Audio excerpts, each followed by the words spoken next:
Okay, so I'm busy with this tracksuit today, or this morning at least, and I'm busy preparing the pockets to attach the pockets. It's a lovely sunshine day today. Oh, yes, this winter in the evenings it's too cold, but at least today it is a beautiful day as well. So I'm normally what what you do is with this method that I've got here in the pattern is you put the pocket like this, and then you top stitch here, and then later you do it for the front and the back panel pockets, and then later you turn them to the front when you've closed all the crotch seams, and then you turn them to the front and to the front panel, so they will all the back panel or everything will lie like this, and then you do close your side seam. But now I'm going to use another method here that I've never used before. Is basically what happens is you fold the pocket like this, so you fold it before you and you do a top stitch before you put the two side panels together, the front and the back panel together. And the idea is to get a nice inseam pocket like this, where the pocket is inseam, so it is part of the seam there. And what you will do is when you attach the front and the back panel, when you close the side seam, you just overlock right from the top around the pocket and down. Now, I've never done that because if you do the other way, if you do the way they described there, you have to make sure that your opening is, when you close a seam, you don't overlock your opening close. So this method is another method. I will try it and see if it works. I've never done it before.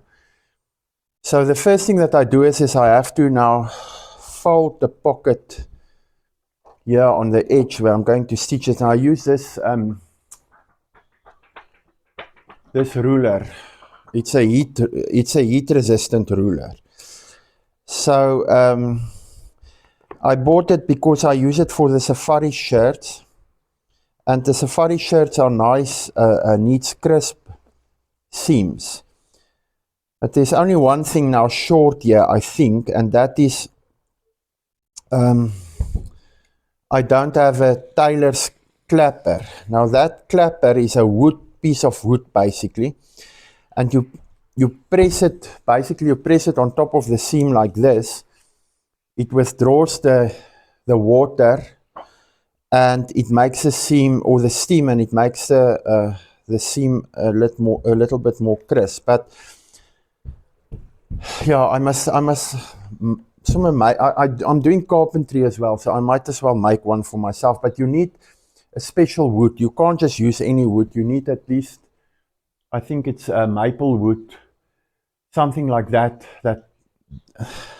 that's hard and that will not crack from the moist. It's a nice wood, that wood. But in any case, so I've folded it in now. So the next step is just to make sure that it is, before we do the top stitch here, we align it approximately 1 centimeter there, because my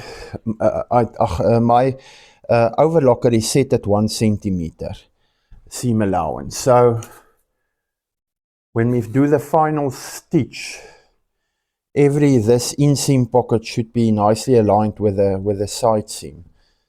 And also it will be a little bit more to the front, because remember now that black strip is attached first. It's attached to the back panels first. Okay, so there it is. So now it just needs a top stitch there, and I'm going to finish the back part as well now, and then I think in the next video we will do the top stitch and then